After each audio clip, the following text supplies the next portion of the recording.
তো নমস্কার বন্ধুরা, আপনারা সবাই কেমন আছেন? আজ মাছের একটা খুব সুস্বাদু রেসিপি নিয়ে এসেছি। আজ বানাবো ভোলা মাছের মশলা কারি।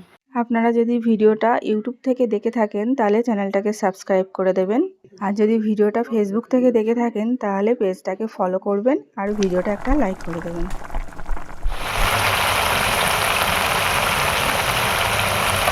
এবার আমি টক দই আর সব রকম যে গুঁড়ো মশলার মিশ্রণটা বানিয়ে রেখেছিলাম এই মিশ্রণটা দিয়ে দেবো।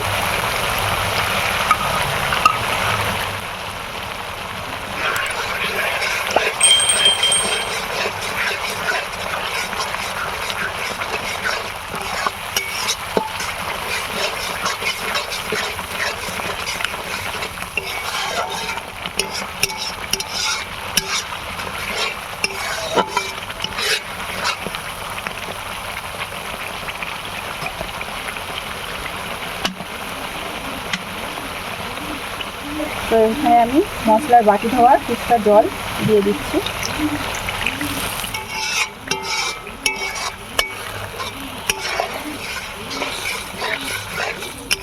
তো দেখুন বন্ধুরা, এখন কত সুন্দর একটা কালার এসছে। তো এইভাবে একবার ভোলা মাছটা বানিয়ে খেয়ে দেখবেন। ভোলা মশলা কারি দারুণ দুর্দান্ত লাগে খেতে। এইভাবে একবার বানিয়ে খেয়ে দেখবেন।